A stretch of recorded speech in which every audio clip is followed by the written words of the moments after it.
Assalamualaikum warahmatullahi wabarakatuh dan salam sejahtera kepada doktor dan rakan-rakan. Pada hari ini kami akan membentangkan nasionalisme dan impaknya pada pemikiran belia.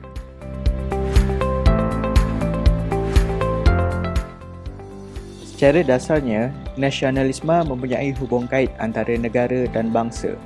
Hal ini merupakan satu fahaman politik atau kepercayaan yang mana merupakan keinginan atau hasrat majoriti besar rakyat di sesebuah kawasan atau negeri bertujuan untuk mewujudkan atau mendokong sebuah negara sama ada yang telah pun wujud ataupun yang akan diinginkan serta disokong oleh segala nilai-nilai yang akan menyumbang kepada kejayaan negara bangsa tersebut. Seterusnya, definisi nasionalisme merujuk kepada bangsa dari sudut bahasa. Dari sudut antropologi dan sosiologi, ia merujuk kepada masyarakat yang hidup bersekutu dan mempunyai matlamat yang sama.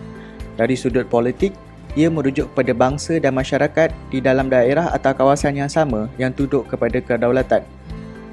Menurut falsafah Hans Kohn, nasionalisme adalah satu fahaman bahawa kesetiaan tertinggi bagi seseorang individu harus diserahkan kepada tanah air tercinta.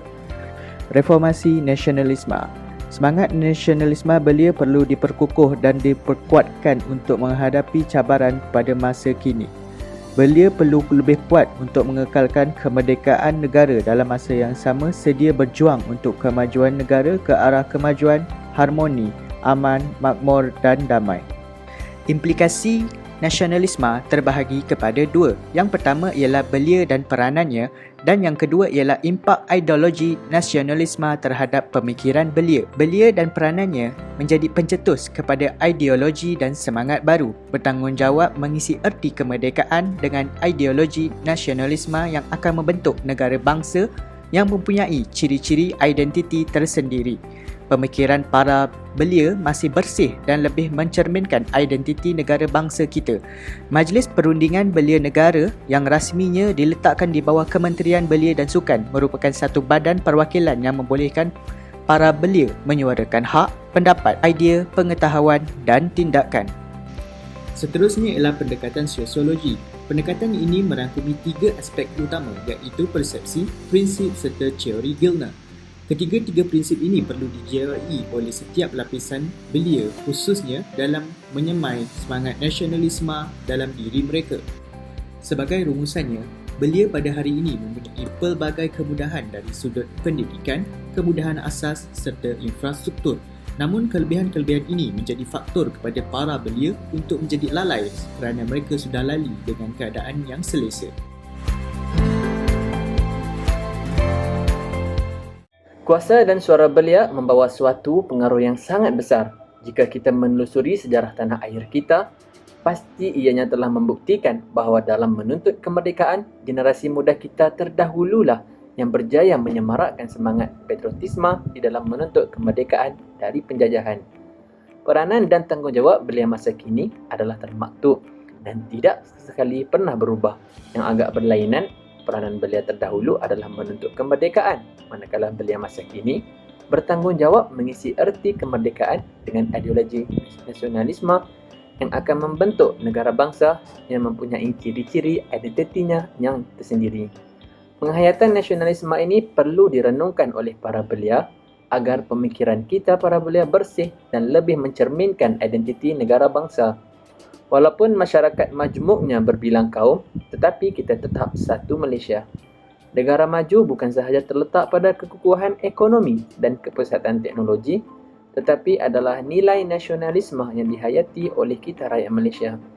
Kita perlu bersyukur kerana kerajaan kita sekarang telah menyedari kepentingan belia lalu menyediakan suatu platform iaitu Majlis Perundingan Belia Negara yang rasminya diletakkan di bawah Kementerian Belia dan Sukan. Oleh itu, sosok tubuh yang digelar belia ini, dia seharusnya menghayati perjuangan pemuda ataupun belia terdahulu yang telah berjaya menggambarkan semangat nasionalisme mereka yang penuh membara sehinggakan mereka yang terdahulunya berjaya memperkasakan perpaduan rakyat Malaysia melalui ideologi nasionalisme yang berjaya merapatkan jurang ketidaksepahaman rakyat Malaysia ini yang terdiri dari pelbagai kaum tetapi akhirnya boleh duduk semeja untuk bersepakat membina negara bangsa dengan identitinya yang tersendiri.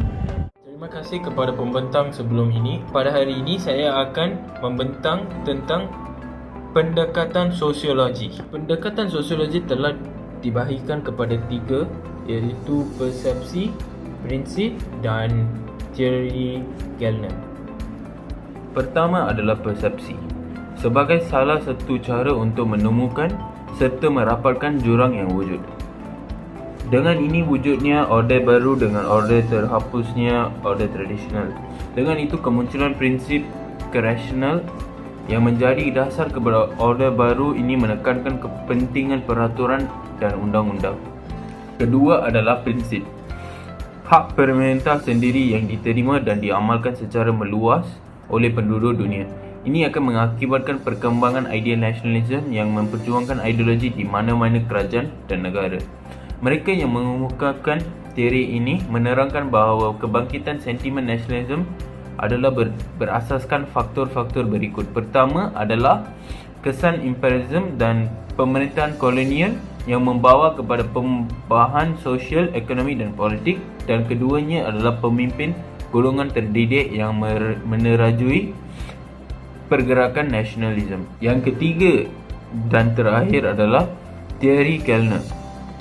Ia menekankan bahawa nasionalisme yang melahirkan bangsa, tapi nasionalisme yang berorientasi barat membawa kepada pembentukan negara yang mengamalkan prinsip-prinsip demokrasi dan kebebasan. Seterusnya ialah berkaitan latar belakang nasionalisme. Nasionalisme telah muncul sekitar tahun 1779 dan mula bertapak di Eropah pada tahun 1830.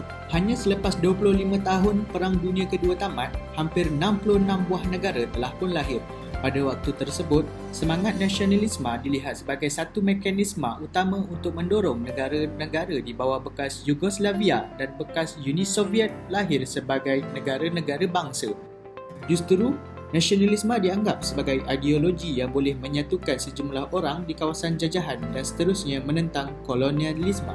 Dan saya akan membentangkan rumusan dan cabaran untuk tajuk nasionalisme dan implikasinya pada pemikiran belia. Untuk rumusan, iaitu nasionalisme baru. Belia pada zaman ini sudah hidup selesa dalam kemerdekaan. Keadaan ini yang sudah dijadikan orang muda sebagai sesuatu yang pasti berkekalan lama. Mungkin mereka tidak diajar dengan betul dari kecil lagi tentang betapa susahnya perjuangan pada tahun dulu yang menyaksikan Tunku Abdul Rahman yang bersusah payah untuk mendapatkan deklarasi kemerdekaan untuk tanah tumpahnya darah nenek moyang mereka ini. Generasi baru dan akan datang harus dikuatkan lagi jiwa mereka melalui pelbagai cara tentang semangat nasionalisme ini. Mereka juga perlu beringat agar kemajuan zaman harus selari dengan pemikiran dan berbekalkan hati serta pemikiran yang mementingkan nasionalisme ini. Tentang cabaran belia masa kini. Di arus kemodernan ini, sudah pastinya cabaran akan bertambah dan mungkin membutakan hati pada yang tidak berfikir secara rasional. Semakin membangun sesebuah negara, semakin banyak juga cabaran untuk sesebuah negara. Harus kita bina dan memperkukuhkan cara-cara dan solusi yang boleh menepis cabaran demi masa depan anak muda untuk lebih cerah dan futuristik. Kes yang telah dibincangkan adalah pasca kebenaran. Pasca kebenaran adalah satu konsep falsafah yang merupakan situasi yang berunsurkan penipuan dan ianya dianggap benar. Seperti kata lain adalah fitnah. Pasca kebenaran ini mula mendapat tumpuan ketika kempen pilihan raya Presiden Amerika Syarikat di antara Donald Trump dan referendum Brexit yang telah berlangsung pada 2016. Pada zaman ini, istilah ini telah menjadi satu fenomena yang telah biasa dan telah merebak ke seluruh dunia. Seluruh negara telah mencari inisiatif atau cara untuk membendung masalah ini dari berluas-luasa. Bagi di Malaysia, kerajaan telah membuat rang undang-undang anti berita tidak benar pada tahun 2018. Walau bagaimanapun, terdapat segelintir pihak yang membahas tentang usaha ini. Bagi mereka, rang undang-undang ini seolah-olah membataskan hak mereka untuk bersuara serta menganggap ia adalah salah satu cara kerajaan untuk menyalahgunakan kuasa undang-undang tersebut.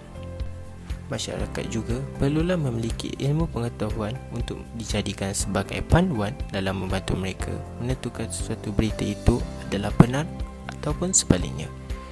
Dalam situasi ini, pihak-pihak yang berwajib iaitu guru serta ibu bapa mestilah memastikan bahawa murid-murid atau anak-anak mereka diberikan didikan yang secukupnya untuk memastikan mereka dapat membezakan sama ada berita itu adalah benar ataupun palsu. Konklusinya, segala berita yang kita peroleh mestilah diperiksa motif dan sumbernya supaya kita tidak diperdaya oleh pihak yang tidak bertanggungjawab.